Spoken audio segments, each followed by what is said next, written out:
Hello, this is Freethought Forum, a program by the Atheist Society of Knoxville and the Rationalists of East Tennessee. I am Jonas Holdeman. And I'm Joe Barnhart, and we want you to know that if you don't believe in God, don't be alone. And if you do, you shouldn't be alone. Nobody should be. So be with us for discussion and interaction. We're going to talk today about a view of the world without the supernatural. It's called naturalism. And we're going to see how we can relate this to deism and other things. But first we want to tell you a little about the sponsors of our show. Mm-hmm. The Atheist Society of Knoxville frequently has a fun meetup at a bar or eatery. Tonight's meeting is at Barley's in the Old City, starting around 5:30. I guess that's not exactly a bar. You can get drinks there, but they meet for big tables and pizza and stuff like that. They have Pepsi-Cola for me. Yeah. Okay. So if you go there, look for the silver-jacketed copy of the God Delusion standing upright on the table.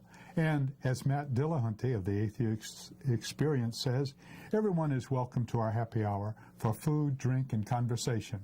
But if you plan to preach, proselytize, provoke, or punch, please don't. Don't. Okay, and the Rationalists of East Tennessee have several regular monthly meetings. First and third Sunday mornings are usually with lively discussions, and also they have maybe a speaker, but you have very good interaction at Pellissippi State Community College. And what's the name of that building? The Goins Building. Good parking space there. Yeah, and it's in the cafeteria annex. And it starts at what time? 10:30 or 11? The show starts at 10:30, but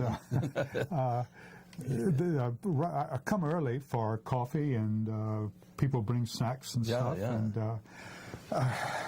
So later we'll give you our website and for additional information, and you should have the phone number for a call-in. And so now I don't have any news. Okay, let's mention those are on the first and third Sundays. Oh yeah. And on the second Sunday, there's the Skeptics Book Club that meets at Books A Million. Books A Million. Yes, new venue there. Good. Books A Million. From what I hear, the people are very happy with the new host at Books A Million. And that's great. So, and then on the fourth Sunday, often there's a activity called potluck lunch, called Reflections. That features a potluck lunch. People bring things in and sit down and have a little meal together, and then it's followed by the discussion. Good discussion, yeah. Okay, well, let's move on, huh? We'll move on to the program, I guess. Yes, you have something about theism, deism, and pantheism. Panentheism. Panentheism. Yeah, I want to explain what our program is about. You know, there are all kinds of different programs on religion, on TV and radio, and we take a naturalistic rather than a supernaturalistic approach in trying to understand, human beings in our world, trying to make sense of it and have a moral viewpoint and just give a different perspective, then see what our audience thinks. Let them have another perspective. So let's start, say, with Plato. Plato, about a little over 300 years before the Christian era, inherited a world of polytheism, of many, many gods. And he, of course, had a lot of questions, how do the gods get together like an assembly or a committee and so he projected the notion of what he calls the forms or the universals. In other words, it's a kind of a forerunner of mathematics. So you have a consistency of what's the ideal goodness. These are ideals. Mm-hmm. And then he said that the universe, his conjecture, was mostly chaos and disorder, and then the demiurge is his word, began to put it together. Now here's a kind of pre-monotheism. he could see all the polytheism. You have gods, you had a whole committee making the universe, and you know what committees sometimes do. So he was trying to make sense, and of course he had the Pythagoreans who were trying to bring music and math together among the Greeks. Well, that's there. He was trying to project these eternal forms, as he calls them, as kind of ideals, so that you could have communities doing trade with each other, and they could have a common ethic and morality and common language. And you can see how that developed. And then you had a monotheism developing with one God,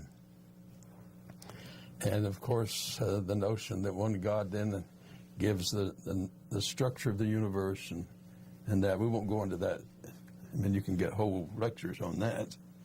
And then you had what's called Deism, and that's the view that developed much later. That well, you know, why don't you tell them what Deism is? Oh, you put me on the spot. Yeah, that's the hard one. I think Deism, in my personal opinion, is kind of an escape from the personalities of theism, and to kind of still retaining the idea that it takes some entity to have created and established and put the universe on its way to the modern era, but then not interfering with the day-to-day activities. So a person has to be then responsible for his own ideas, and so I think it's almost a little like atheism. Well, you have a good point. The Jefferson Bible is, and Jefferson, I think you could make a good case, is a deist, and he was trying to say we've got science developing, and we've got rational thinking, we've got morality developing, and so now if there's a God, the God's going to have to be, if he's going to be a God, he's got to be rational. And if he's created a universe, it's got to have order and structure. So study the universe. And there's science, you see, and use common sense and putting the senses all together to test things out. And so his view is that God simply gave you a universe the way a father says, you've grown up now, here's a car, you learn to drive it and use intelligence. And your father doesn't stay in the car all the time with you. Yeah. And I think this is what Jefferson is saying, that you now have a universe, now learn to live in it. Yeah, I think it may have been something to avoid the idea of conflicts in prayer, where each person may be praying to the same God for something special, that some special advantage on their point, and so where is this God going to decide? Oh, yeah, the war of prayers. Yeah, it's kind of like when I was a child, World War II was going on, and exactly. I was in a Baptist church, and the preacher would get up there and he would talk about how God is on our side, and he's going to help us defeat these terrible enemies, and then we would sing "Onward, Christian Soldiers," not knowing that the Germans over there were singing the same thing. But I was sitting there and puzzling over, well, they're supposed to be Christians too, and so but that point aside, what if two Christian groups are two believers, if you wish, I got you. Monotheistic believers are in conflict, and each one is praying for their own success. Sure. And it just seemed to me for that preacher to get up there and say that God is on our side. Well, you were a problem. And that kind of thing is avoided by the deistic viewpoint, where that's beyond the notice of a supreme being. Well, just think what a mess the world would be if all those prayers were answered. It would be chaos. Oh, yeah. So you'd need a cosmic computer and some archangel to sort these out, maybe. Yeah, so I think that deism might have, in my opinion, might have been a movement or view to get around the excesses of many of the religious groups at the time. I think historically, I think it's a very accurate picture. There's another view that I think you'll find interesting. It's called Panentheism, not pantheism, Panentheism. And what's interesting about it is, on this view, you have a deity who is a cosmic consciousness, but he's not disembodied. Now, this is interesting. The whole universe is God's body, and this is the way God operates, according to Panentheism. If you want to know about God's will, then look at nature and see how things are operating. The same as if I want to know something about you, I observe your behavior, including your verbal behavior, and you do the same with me, and you test to see if my verbal behavior matches up with my other overt behavior, and to see if I'm consistent. It's a little fly in the ointment there, is that I might behave differently if I think you are watching. And I recall some discussion years ago about the Gaia Hypothesis, that the Earth was alive. Mother Earth. Mother Earth gives birth. So would this be kind of a subset of Panentheism? Well, it's very similar, actually. Yeah. It's in other words, what I remember once getting a letter from Charles Hartshorne, who is a pantheist, or he's dead now, thanking me for understanding him, and I worked hard to understand him. And he is saying that the universe itself, and this is why he was an evolutionist. He said, if you're going to be truly religious, then evolution is part of your orientation. You can't just say, well, I know how the world ought to be made. You look and see. You learn from it. And so he said, I have no problem with the theory of evolution. That's how I got here. And he lived to be about 90-something years of age. And it was very interesting. But, and the way, and he had correspondence with another philosopher of religion. Hartshorne was in Chicago and Texas, and Brightman was in Boston. And I remember reading the correspondence. It was quite an education. Brightman said that God has, I mentioned this on this program, the non-rational given, his energy, it goes in so many directions, it can't be totally controlled. Now here's a philosopher trying to deal with Heisenberg, the unpredictable, that you can't simply say it's all fixed. There is, and that's how he solved the problem of evil, is God does not have total control of all his energy. Like the parent of a young child. Well, he wouldn't go that teenager. far. But he did have to deal with tornadoes and things that seemingly, in the book of Job, for example, seemingly go contrary to the morals of human beings that they think they got from the deity. And naturalism, then, is a view, as you know better than I, is a view that we don't have a super consciousness. at all, that all conscious entities or units are very finite, and you and I happen to be two exceedingly finite units in the universe, but there is no overall. And that's where naturalism differs from panentheism and theism and deism. But on the other hand, it has a lot in common with deism and panentheism in terms of science and just ordinary common sense and rational thinking. Because the panentheist, I remember asking Charles Hartshorne if he believed in miracles, and he said, I don't know. Now, I think this is a way of saying I don't have any evidence for miracles. And he just, let it go. But when you read his material, there's no place for miracles in his. So deism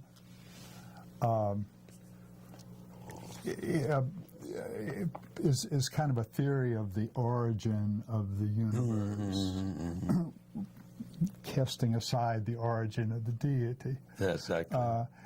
And beyond that, it would seem to be devoid of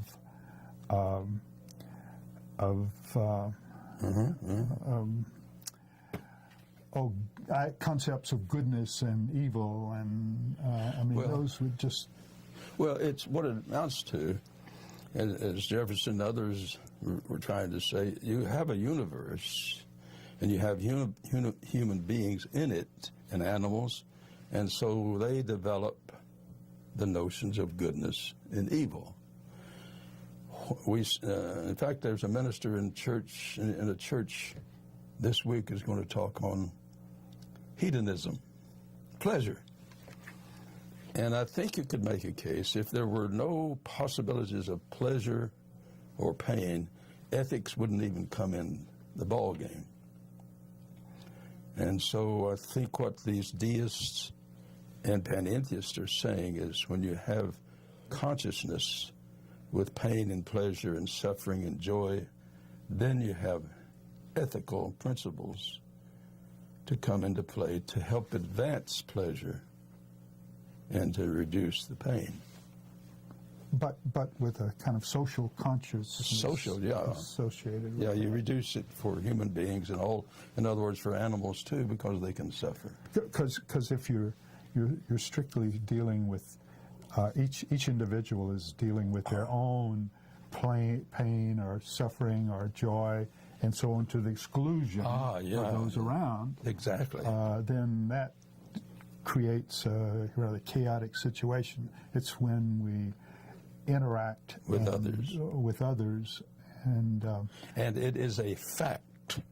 I mean, this is a program on rational thinking, we hope, and it's a fact that most of our pleasure comes in interacting with other beings, and that's why we have to.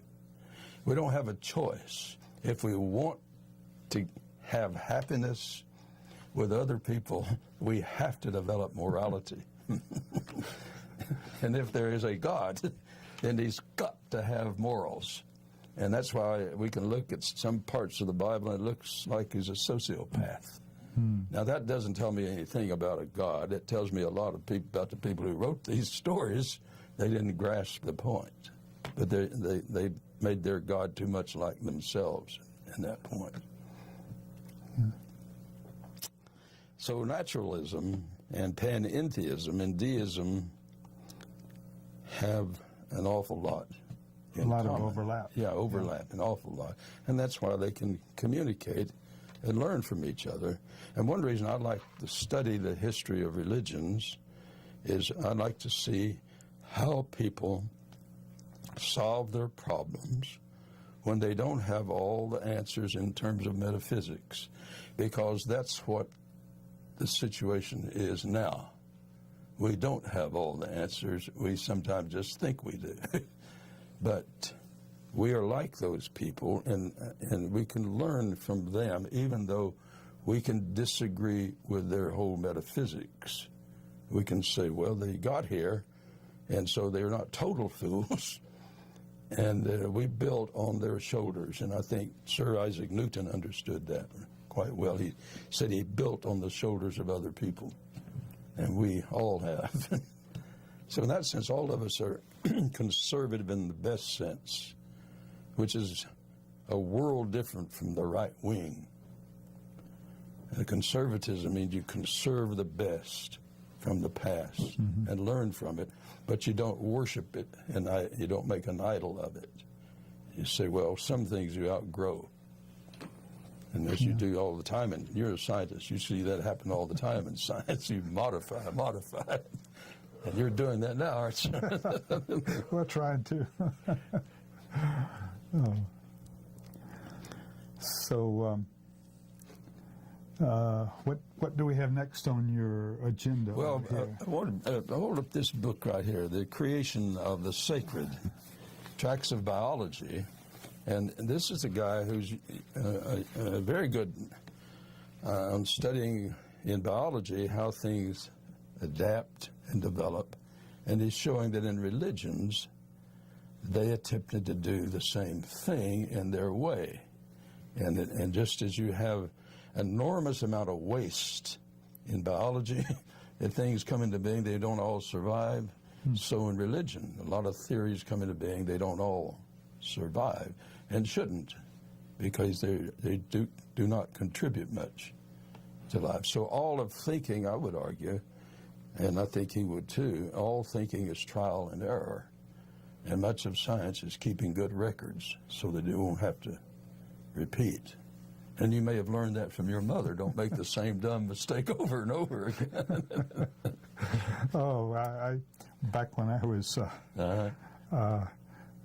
coaching soccer, I had little young kids, 4.5, 5 years old, and I tried to instill a little extra, and so one of the things I tried to teach them was, fool me once, shame on you. Fool me twice, shame on me.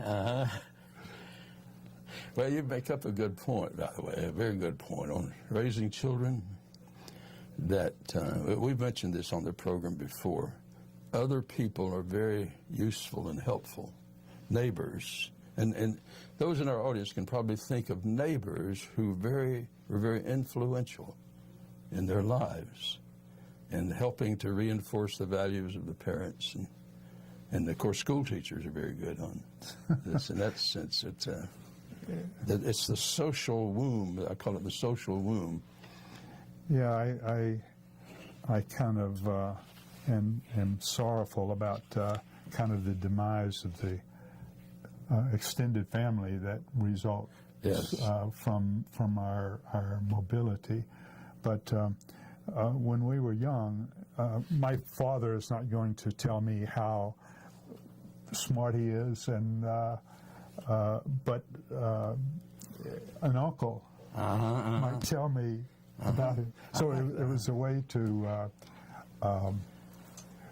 lend respect and authority to your parents and those around without them having to do it directly. beat their own drum. I like that, yeah. Now, I think you're right, though. That I have very strong memories of Mrs. King, a neighbor, who would beg my mother to let me come up and play basketball with her. She was raising her nephew. She called him his boy because she was like a mother to him. But she realized that Roy and I were good for each other, and she reinforced that. And my mother always laughed because she would say to me, "You got Miss King on your side over there." And you could see, looking back, I could see how these adults interacted to help us stay out of jail and grow up. And in some ways, that's why I think some people go to churches, is they see a community my mother sent me to church. She didn't go, but she knew the people there. In fact, I just went to the funeral of a woman who was one of my teachers. She died when she was 95. I took my granddaughter. My granddaughter had met her before And we took her out to eat, and my granddaughter at the funeral cried because this woman who had been so meaningful to me was now meaningful to her. And that's the village of raising people. You had the same thing growing up. Yeah. So now we can understand these people in churches that don't all buy all the supernaturalism themselves. What they buy is other adults working with their children and themselves as a support network. And that, I think, is quite humane.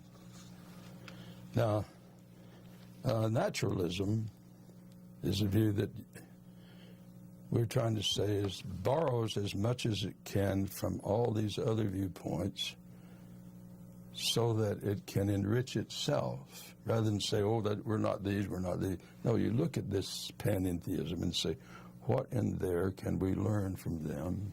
What can we learn from these? And put it all together to enrich our own perspective, because we're all still learning.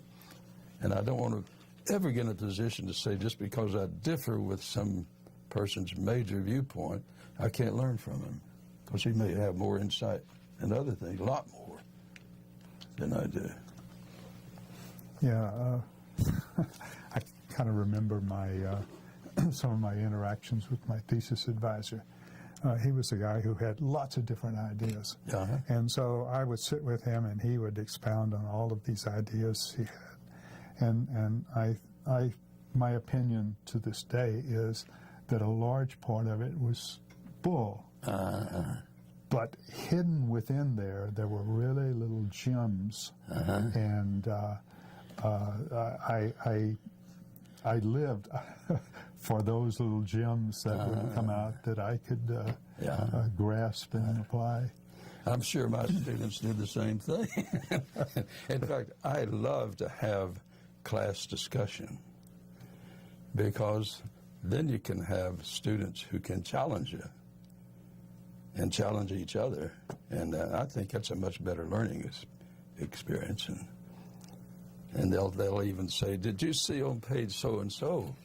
If I'm teaching, if I'm not representing it accurately, then that helps me say, well, I sure missed it. So it's in other words, I think what you and I are saying is it takes a community to be an individual. Let's try to think about this in theism, the view there's a God. Now, the old traditional view is there was God long before he created anybody. He was all alone. Now, imagine being alone for eternity. I can't imagine the boredom. I mean, it's not surprising in the book of Genesis it says, let us make man. Who's the us? And you can understand these polytheists. They wanted to make their deity at least a social being with other gods.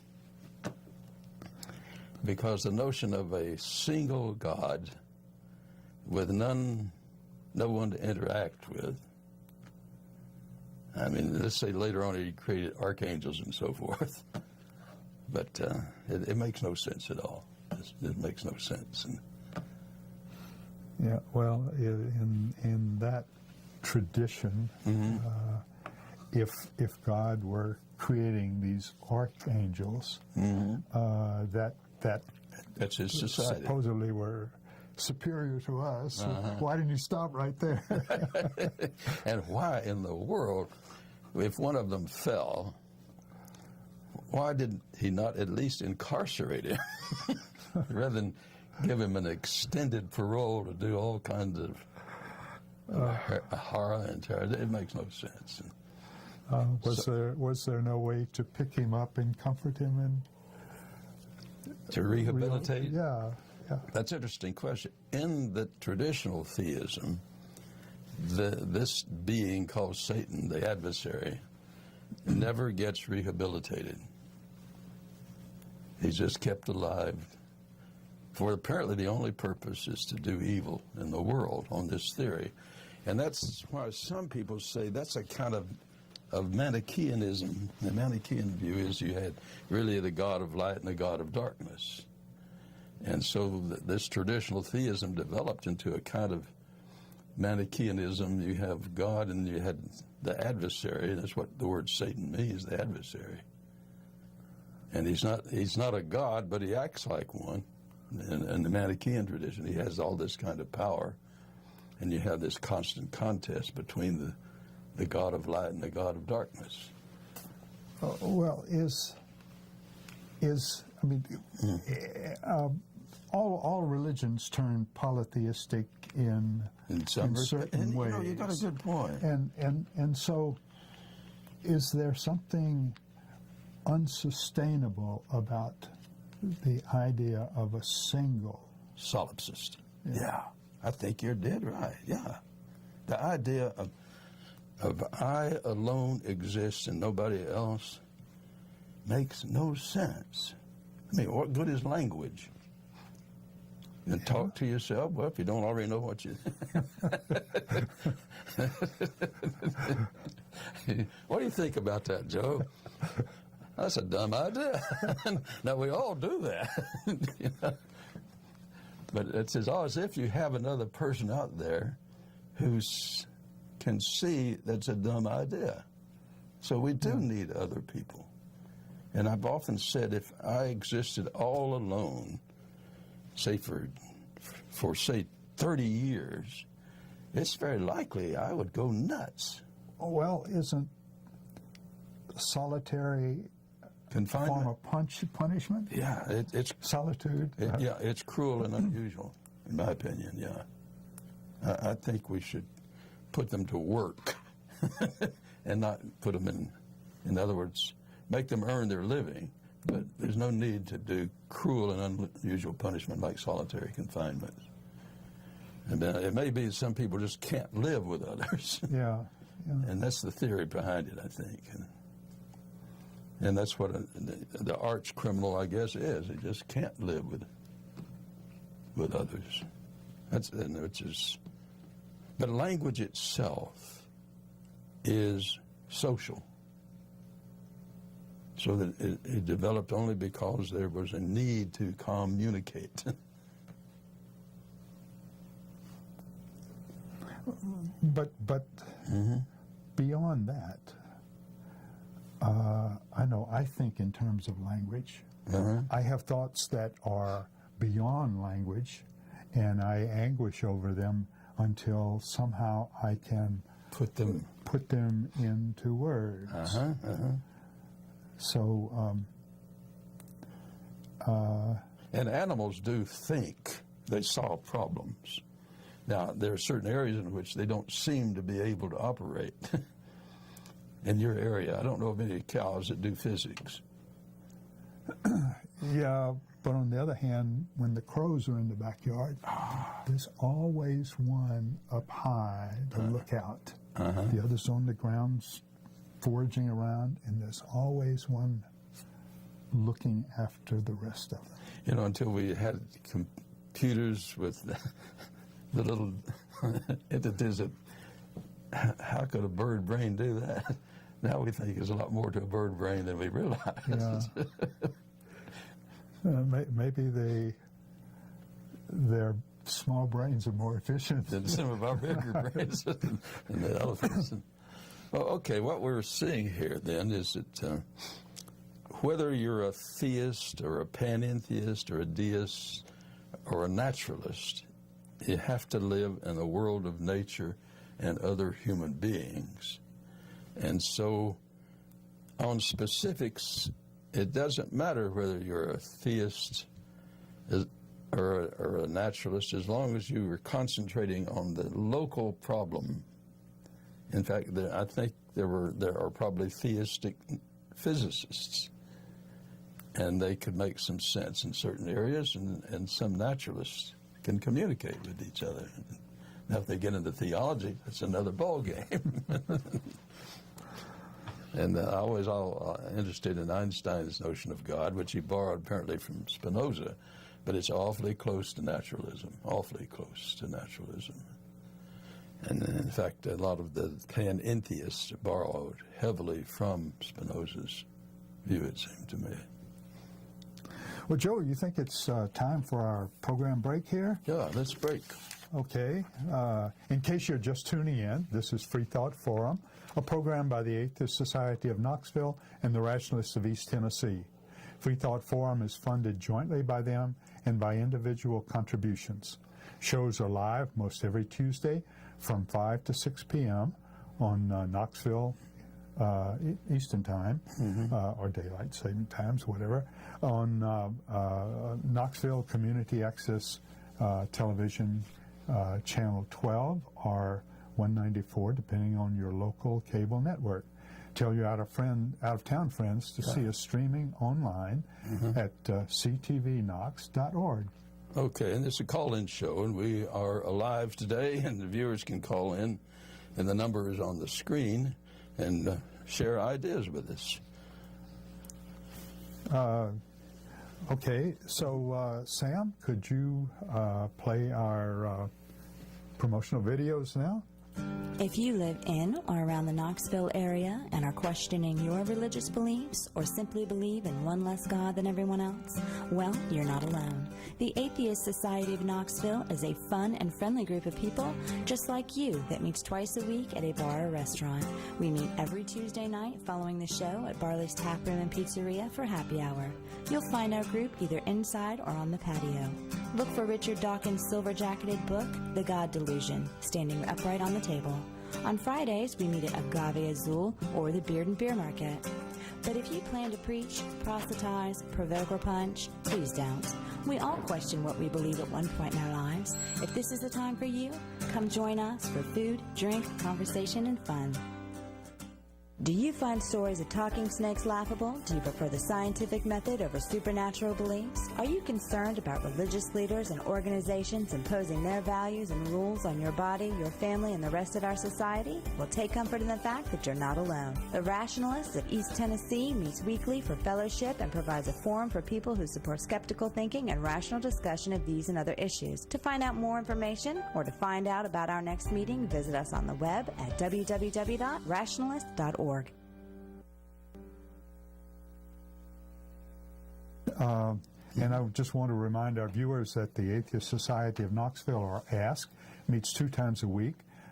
We have evening meetups for fun, food, drink, and conversation. ASK's purpose is to supply a venue for community, camaraderie, and outreach to atheists, agnostics, freethinkers, and other like-minded persons in the East Tennessee area. So if you're interested in talking about subjects like this, whatever your point of view, Just call in. short of proselytizing, come to one of those meetings over at Barley's. Oh, yeah. In fact, it's already started over there. You go in and you'll immediately identify the group. Well, there's the silver-jacketed copy of the God Delusion, but you won't miss them just by just looking around when you come in the door. So the Rationalists of East Tennessee is what every Sunday activities involving lively presentations and a book club. And when is that book club? I always get confused on that. You know. Well, let's see. It's the second Sunday. So let's see. I guess we have missed that. But look on the RET website, rationalist.org, for the next book that's coming up, and okay, so and try to attend and read the book if you have an opportunity. Okay, well, let's plunge back into our topic. Okay. Okay. All right. I want to recommend, if you're interested in this, a very interesting book. It's called The Highest Altar. Dealing with the question of if you got a theism, how do they deal with their deity? Now, it's a sensible question once you have that presupposition. If you think the deity is controlling the weather and controlling a lot of circumstances, you naturally want to say, well, how do you get along with this deity? And of course, you had a whole... Maybe offer some suggestions Yeah. as to how things might be done. Well, and some think that this is partly how the notion of sacrifices came into being. Now, my view is a little different, but it blends with this, is that these people, say in the Hebrew tradition, but other traditions too, got together and they had a meal together, and the deity, from their point of view, could help participate in the meal, you see. And that's communion, you see. Now, out of that developed the notion that when you have real hard times, like battles coming in and you need the help of the gods, then you've got to start giving more to the gods. Now, I think originally what this was, maybe, this is my conjecture, that sometimes in these tribal wars, they would sacrifice one of their most beloved members, just give him up. And that would be a kind of hostage or a sacrifice to say, take this, and this is a sign of our good faith. We don't want the whole place slaughtered. Take this. And if that works, then that's better than getting your whole. Now, if you think the deity has control of the weather and floods and that sort of thing, or disease, or the crops grow bad, then you offer something to the deity. And this may be partly where the notion of child sacrifice began. You give what is dearest to you to see if this will somehow satisfy the deity. Now this, in reading this and studying this, this helps you to see what they thought their deity was like. So, you know, what were they trying to do? Well, you see, they are trying to explain the world as they have it and make sense of it and try to come to terms with it as best they could. Now, you and I can look on with contempt, you see, but that's stupid, because that's failing to learn that we are fellow human beings trying to learn how they dealt with them. In other words, we want to have more empathy to see that our fellow human beings, under enormous pressure, tried to solve their problems. And we are still in a similar situation because we haven't solved all of our problems by any stretch of the imagination. But we don't go around offering sacrifices to gods. We may do similar things in war, send our young people off to die, and that may be a hangover, in my opinion, that you worship a nation the way you worship a god, and that's what I would call idolatry. You call it defense, but we spend an awful lot doing that. So child sacrifice developed among the Hebrews as well as others. As a matter of fact, there are passages in the Hebrew Bible in which it seems that some of the kings are participating in child sacrifice, and some of the prophets are denouncing it as wicked. So it's not just this is just the religion of foreign Canaanites. These are part of the Hebrew tradition, and that story of Abraham and Isaac, and we've touched on in this program, is an attempt to counter it. Now, unfortunately, it leaves the notion that Abraham was a nice guy because he was willing to sacrifice his son. Well, the story's point here is not to make Abraham look like a good guy, it's to make God look better, because he didn't want this. sacrifice of Isaac. Now, Isaac was not a baby, by the way. He's a young man asking questions, not an infant.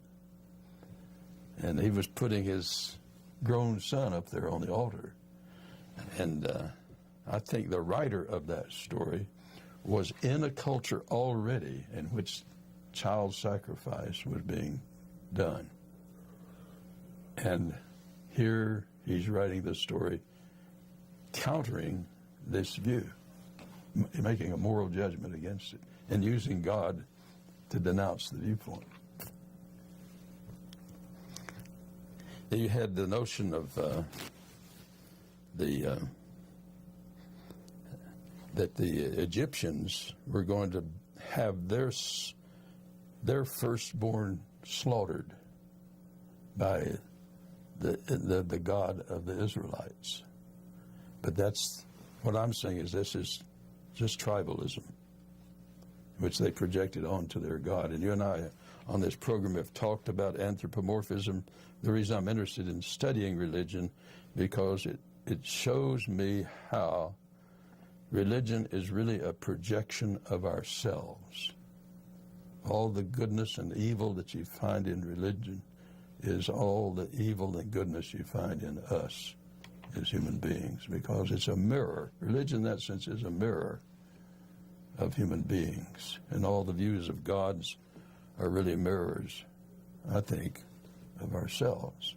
And if your gods, if you can see a improvement in the notions of their gods getting more and more moral, it may be that we're overcoming some of our tribalism. Yeah, that's kind of been my view of kind of the evolution of the nature of God. That it reflects that our sense of morality has developed. Yeah. That probably comes, would you agree, through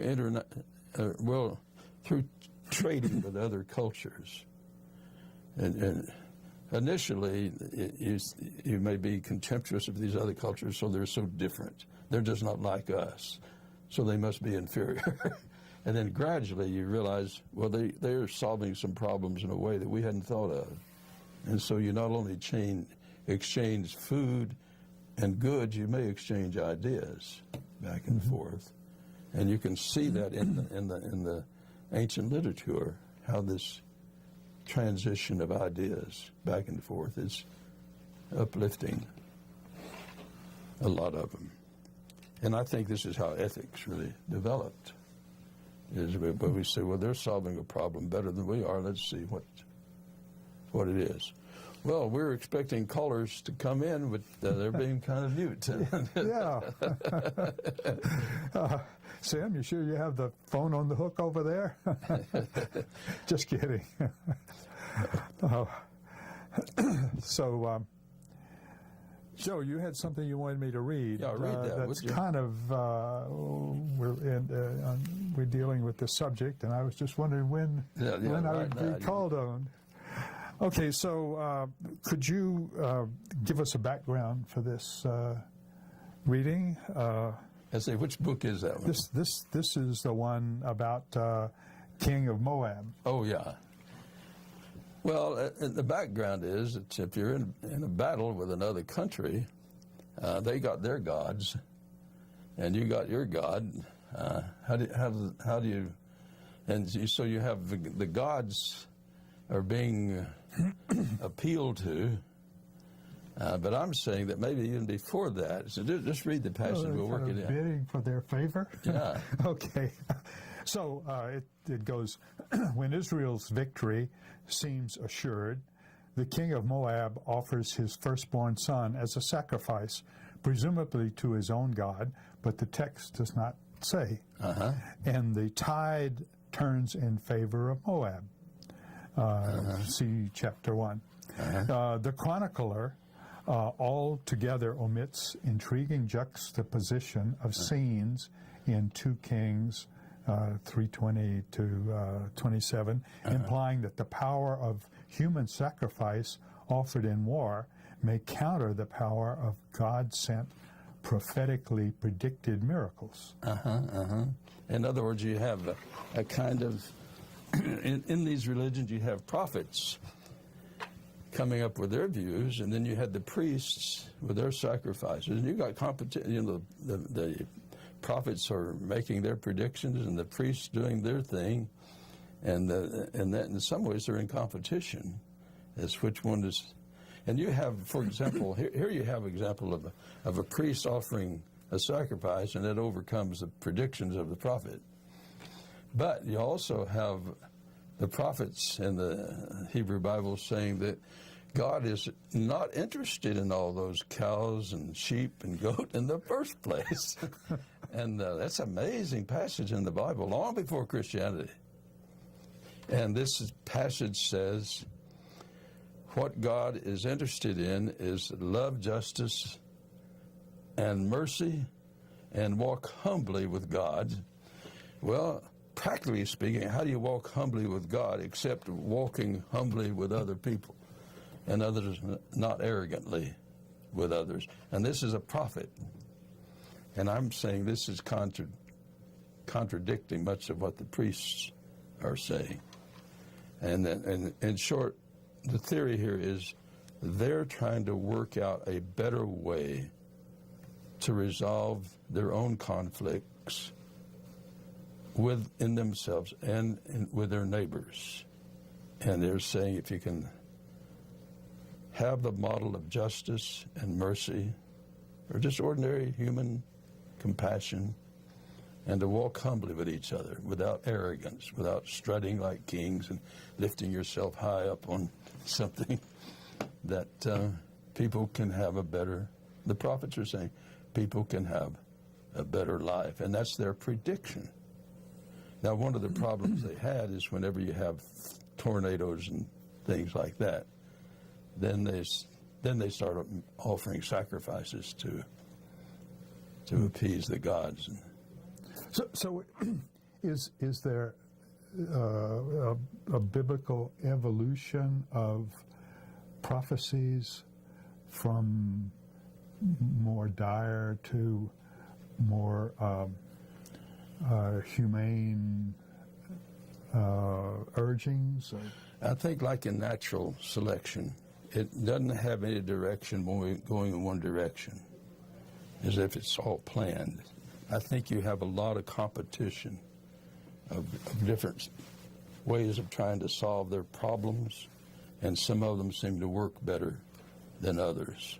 Yeah, and of course, someone selected who we're going to hear from. And you got a good point. You got also have writers who are selecting which ones they're going to emphasize when they write. And that's what we had the speaker, who spoke on the development of the Old Testament. And we can see this in both the Old and the New Testament, how these pieces of literature and storytelling were put together, later modified in order to help shape a way of living. So a lot of these stories are practical stories trying to shape the way we view the world. Maybe establish the idea of a tradition that was different from what actually took place. Exactly. And the biblical scholars call those redactors or editors. They revise. And I've mentioned on this program, one of the fascinating ones to me is here you have a Jew. The Apostle Paul was a Jew. In my opinion, and I think in the view of some of the New Testament scholars, he knew nothing about historical Jesus. There is no indication anywhere that he knew anything about the parables of Jesus or the teachings of Jesus. And he doesn't quote any of them. And that's a fact. Now, he comes up with the notion that Jesus died on the cross, and that's a sacrifice. And that's the end of animal sacrifice. Now, in my opinion, since Jesus is already dead, or some other Jesus before, it's just Joshua's just a name. 800 of these Jews died, and maybe 1,000 more in a century before that. It may be Paul selected one of those and used that as the supreme and final sacrifice. and just eliminate it. No more sacrificial system. He says, present your bodies as living sacrifices, not dead sacrifices. And that's a major transformation. Here's a Jew, but he's been living in the Gentile world, you see. So he's learning from their society, and he's criticizing some of their society. He sees the flaws in their society. And now he's seeing the flaws in his own culture. And so he's coming up with a new theory. Now, whether he knew anything about a historical Jesus, I rather doubt. But he uses that to develop a whole new theory. And it works better unless you're in the meat market with all those animals. And it wipes out the priesthood, just like that. Because you don't need priests to offer sacrifices. But yet they somehow seem to survive. They bootlegged it back in after Constantine came into even the 2nd century. You had the bishops functioning that way, seems to me, because that's power. But a lot of our we're influenced by authority. Oh yes. Even just if you believe that someone's So is our time out? We got a telephone? Let's see, we got a caller. Hey, go ahead. Hello. Oh, I saw the thing there with Atheist TV and Deism and all that. Could you tell me what the difference is between, let's keep it simple, between Deism and Atheism? Yeah, sure. The major difference is, as Jonas has already mentioned, is Deism says there is a conscious being who created the universe and sustained it to get it started with laws and structures, and then does not interfere with it. And that's very close to naturalism. Okay. And Atheism says Leave out the. You don't need a cosmic consciousness starting the universe. The universe is the same as, in other words, nobody started God. It's just there. Okay. Now, naturalism says nature is just there, or the universe, and nobody created it. Okay. So with Deism, God created the universe. Mm-hmm. So with atheism, God didn't create the universe. Because there's no God to create it. The universe is just there. Well, didn't the universe have a beginning? Well, Didn't the God have a beginning? Excuse me, I asked the question. I mean, rude to answer a question. Okay. Let's get your question in. Go ahead. The question is did the universe have a beginning? Well, I personally don't have good answers on origins of anything. See, if you're going to have a beginning, is that a time concept? I assume so, since the scientists tell us that the Earth is so many billions of years old, the universe is so many billions of years old. So would I assume that there was a beginning? Okay. Joe, we're going to have to wrap up. We have just a few seconds left. I'm sorry. Please call back next week. Call back, because it's a good question. This has been a program by the Atheist Society of Knoxville and the Rationalists of East Tennessee. I'm Jonas Holdeman. And I'm Joe Barnhart. And please send us feedback. Leave voicemail at 865-272-9060 or email us at freethoughtforum@yahoo.com. Please watch us on each week at on ctvknox.org, streaming on the internet.